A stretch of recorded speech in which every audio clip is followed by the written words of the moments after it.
It's too cheap. Craig, I know that this Leith Place is being done in a separate consultation, and I'm just wanting to say that this annual plan is far bigger with regards to the whole district. And so for me, option 4 on Leith Place is to do nothing and land bank the 2.4 million, and that's an option. I had a look through the company's office today with the solutions, and I agree with the gentleman. Who in council selected it? Was it a council decision, or did you ultimately make the decision? I made the decision. It was an operational decision. So a lot of their work is on sports, and they've built their reputation up. But in the last 5 years, they haven't really done very much of reports. A lot of their stuff is from 15 years back up. So to me, that looks like it's a one-man band in a sense. I know that they've got on their pictures and stuff, but I'm just wondering, I heard that their telephone survey was less than 15 people. Now, when you base... The survey was, the online one was far greater. Would everyone like me to verify and get all the data of Visitor Solutions and let you know who they are? Because obviously there's some cynicism. I mean, they are a significant entity. They employ, well, I know of at least 5 people that came down here. I know of a number of recent initiatives that they've done. More than happy to share that with you if there's any cynicism. Can you share what you pay them all up? That's what we want to know. I think to date we've paid them $30,000. Okay. And all over the whole program? The whole program to date we've invested about 80,000 of the 2.7 million. And with the justification based on Michigan, I believe, it's part of the rank. No, that was one of the examples they used in the report. But it's not a valid example, is it? It's on the country. Well, that's the point I made earlier on. Unfortunately, no, there's never ever been the assessment done of New Zealand other than total. Look, I'm going to call this close here because I don't think we're going to get anywhere to deal with it. So what I am going to do now is I'm going to show you the proposals. Now, I will make the point that we're still consulting on this, and we had the business after 5 here earlier on. All the businesses said that we need to do something. They were all in total agreement that we need to do something. Again, probably not everyone agrees with what's being proposed, but the logic behind this, and that all these are pretty similar. So I'll try and explain the differences for you. The key is we need to create sight lines. We need to give people the sight lines to say, hey, look at that. Well, that looks fantastic. I'm going to stop there. Or better still, the kids in the back who influence 98% of these decisions are going to say, Mum and Dad, we've got to stop there. So this area here, in this particular model, takes up that whole block of what are currently car parks. Okay? Again, we want to lose car parks. And everyone goes, ooh, what do you mean you want to lose car parks? The reason we want to lose car parks is that we want people to park down Bridge Street, down into Rosebery, down Mannering, down Swanston, and walk back into here, walk past other businesses, spend money in those businesses. Okay? At the moment, you can pull up outside a shop, get your stuff and walk out again. That's not good for the rest of town. It's great for us as locals. Sorry, Craig, but that's what people want. Well, Peter, I think that's what locals want, because I think the rest of New Zealand don't get that luxury. And we're aiming at visitors here, not locals. We want locals to be proud of this. We want it to be a space they can enjoy, and we want them to be in there as well and utilising it. But reality is our opportunity for extra business is passing visitor traffic. So anyway, so this one is totally incorporated in here. You come in, you've got a couple of options, and there are traffic designs around this which we don't show you in this, which is probably phase 2. But you come in through Swanston Street into the car park, you go out the same way.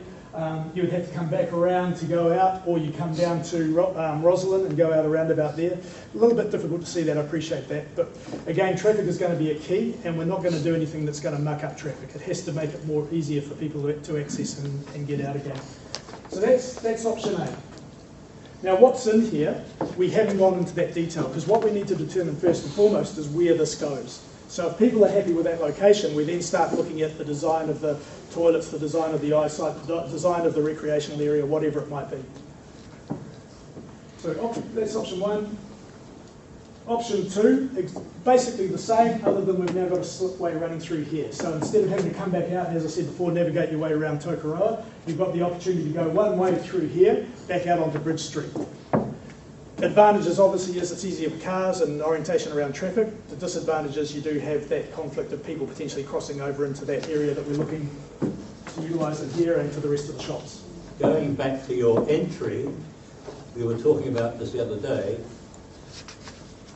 the wider road coming in from the south we thought was the deceleration lane from State Highway 1, and the little tiny piece for the trucks or cars to slow up and come through would have been in the emergency situation where a car had overshot the point, which we hope the point of entry will be set back. But we don't know. Looking at that, it looks like Roslyn Street is just coming through as it was before. Down through here? Yeah, that's Roslyn Street. That's Roslyn, yes, correct. Is that the deceleration lane for the traffic? No, so you've got that's State Highway 1 there. Yeah, well, And if you turn in here, so you could turn off at Roslyn further there down. will be a deceleration lane. Yeah, absolutely. So what the traffic engineers have suggested at this stage is that we do away with the 2 lanes that currently run through Tokoroa. We bring it down to 1 lane, but we don't narrow the road. We put very clear slip lanes in and merge lanes. And so at the moment, where you've got a couple of cars barrelling up behind you and you want to turn left into Bridge Street if you're heading north, that's pretty scary. With the new proposal will be all the traffic going straight through will be in the fast lane or the right-hand lane. You get into a left-hand lane which is dedicated to turn left. So creating that extra safety. Same coming out, you'll come out into a merge lane, be able to see the traffic coming up behind you and accelerate into the lane. Right. Has NZTA given feedback on any of these proposals at all, or how we want to change the highway? Yeah, well, bear in mind that there's still early days, and if everyone says to us, hey, this isn't going to work, then we're back to square one. So we've had some casual conversations with NZTA, so I've talked to the likes of Harry Wilson, who's the director there, we've talked to Kay Clark and so on, and had those high-level conversations around what-ifs, and there's an element of comfort. I mean, obviously we're not going to progress if they don't allow us to or they're not comfortable. But really, we're probably jumping the gun until we actually determine a final location. Rob. Craig, I've talked to the businesses down here, and all they're interested in is more traffic. So the solution is where the roundabout is here, that's blocked off. So any traffic that comes out of Leith Place must turn and go here. They can turn whatever, and that feeds it. So all it takes is where the clock is and the island is just an area that stops them from coming out here and then going straight back out onto the highway. And so that's a simple solution, and it fulfills your needs. Okay. Put it in a submission for us, Rob. We'll consider that. I mean, the engineers are giving us traffic engineers are giving us some very clear detail about what works and what doesn't. But again, happy to consider if that's what it's all about. So, phase 3, or third idea, is where we've got a 2-way lane running parallel to State Highway 1. So we've reduced the size in here. We've stopped that issue around traffic conflict with pedestrians. We've given traffic the opportunity to get along that parallel, if you like, to State Highway 1. We've moved the roundabout back down here because our entries are not great into Tokoroa. The fact that we get traffic backing up into State Highway 1 with all the roundabouts and the giveaways. So we're trying to address that. That's the third option. So as I say, very, very similar with a little bit of detail, a few changes. Really keen to get your thoughts whether you like any of those, whether you think there's a better location. I will tell you that initially when the architects started looking at this, they said to us that the Gull service station is probably the ideal site. That was before the Gull service station was built, and part of the corner of Bridge Street and Leith Place would have been, if we could link all that, would have been ideal. Reality is we lost that site, so this is what they're proposing now as the best option. You did have the offer by Gull to use some of that site for the toilet block. Yeah, but there's no point putting toilets, in my opinion, there's no point putting toilets there because it's disconnected. Barry? Yeah, under all these plans, how much parking would be for disabled parking? Currently, the elderly and Look, a good question, and to be honest, I don't have those answers. I know how many there are currently in town. We have an obligation under the NZTA and district plans and so on to provide so many car parks, and we'd certainly work to that. We haven't got to that level of detail yet, to be honest, but we certainly wouldn't be ignoring disabled car parks, absolutely. One of the points with the traffic flows put up so far is that if you were saying about the visual line, people driving past going, well, look, there's Tokoroa, let's go in there. The way the traffic lines are set up, you have to choose your lane before you get there. So people won't be able to see the town until it's too late. I think we've got to look at this in the bigger picture. So signage and everything is going to be critical. So making people aware that they're coming up on the town, that the options are, where the merge lanes are. So all that's being considered. Is this task a lot harder than, for example, T-Rail? Because in effect, Tokoroa has a bypass already. We don't drive through the town, we drive down the side of it. It's our biggest challenge. Yeah. So I was looking at T-Rail, and T-Rail is very successful. I mean, it's become a very popular place for people to go on a Saturday and have a cafe thing. And the thing I noticed in the report that Visitor Solutions did, they talked about uniqueness and making it unique. And I think they used the wrong word. What it needs to be is distinctive, because every town in New Zealand is unique. just like every other town. But Tirau is distinctive because it's got its little things. What can we do to make Tokoroa distinctive? Well, they talk about the well factor, and that's what the design elements would be. Does anyone ever drive past a playground and an outdoor area and go, wow? I don't. Well, people drive into the Hunter Bassett toilets in Kirikiri. So we're going to have something like that? Well, that's the thinking. It's got to be a well factor. It's got to represent our town. Well, It's people got to be a well do factor. actually go, wow, I know a lot of All Blacks that come from this town and I want to know more. Yeah. I'm getting that feedback. Yeah. This is Our going to legends affect of Tokoroa, they want to say, oh, wow. So Yeah. how do we attract them? Bruce, I reckon you should set up in competition to Visitor Solutions. that. I'm too busy, mate. I'm not for me. So,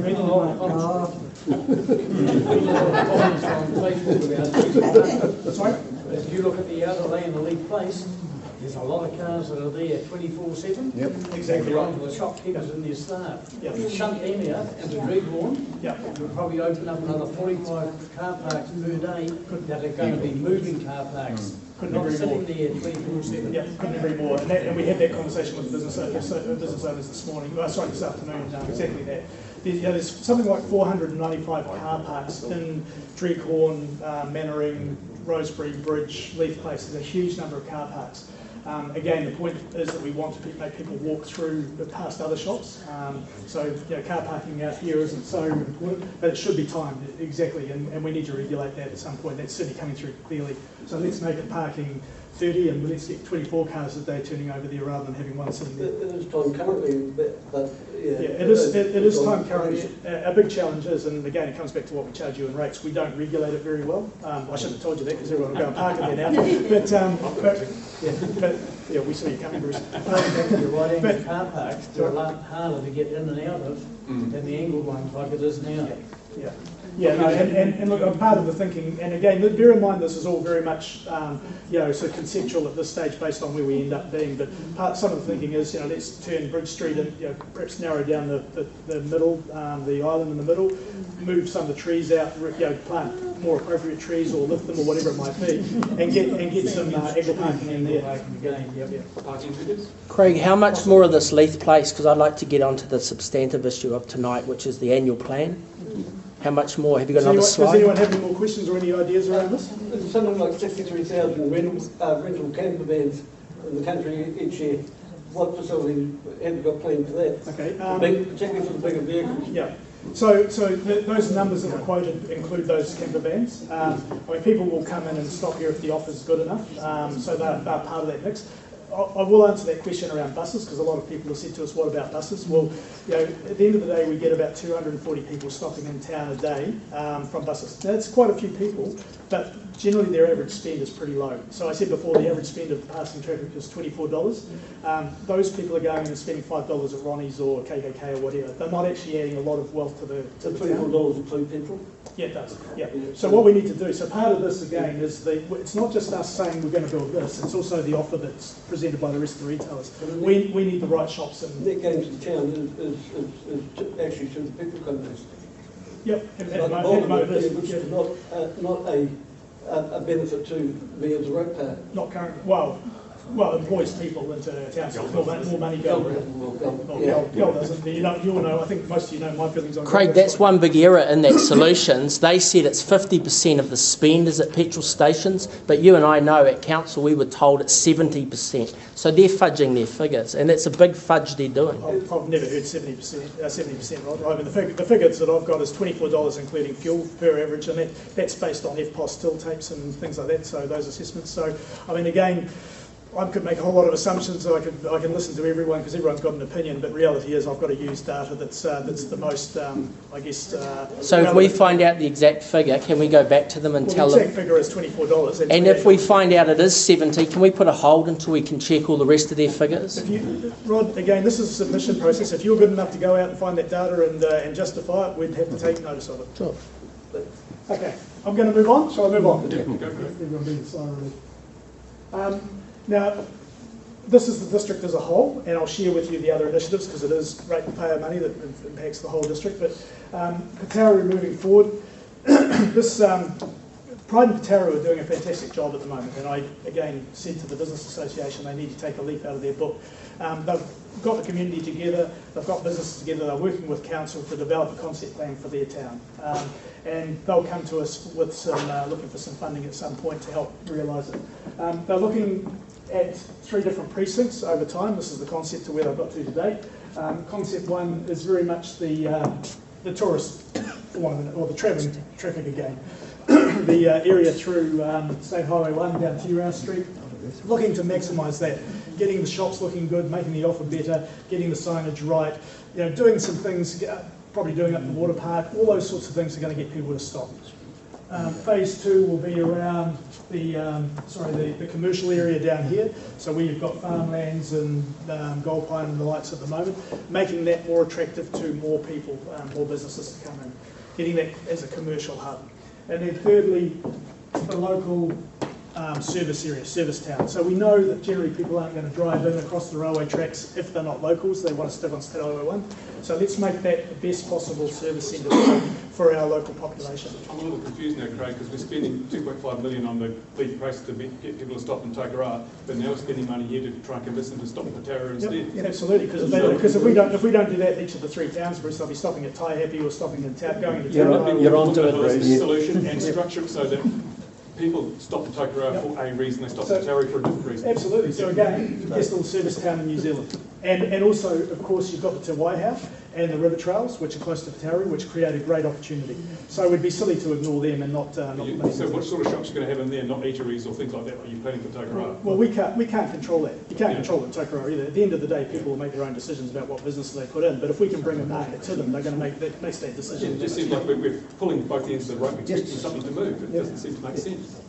Bruce, that's your opinion, and you've got many different opinions. I thought you might have an answer. Well, I think we need to intervene in all our towns, because otherwise, you've heard the expression of zombie towns. That's what we'll end up with if we don't. I wouldn't duplicate my efforts in that way. I'd make sure that I was working uniquely with each thing to raise its individual strengths so that people want to stop in each of them. So you understand the detail in this as to what's going to be different. But look, I'm not going to get into it. Gary, sorry. Yeah. A few years ago, I was reading in the local paper that something was going to be built on the site of the old TTT mill. I think it was called Buttermilk or some name like that. What's happened to that? Yeah, so the same owners still own it. They still have aspirations to develop that site, Barry, which is a supermarket, a retail, agricultural centre and all those sorts of things. Reality is they haven't had investors come along to help them do that.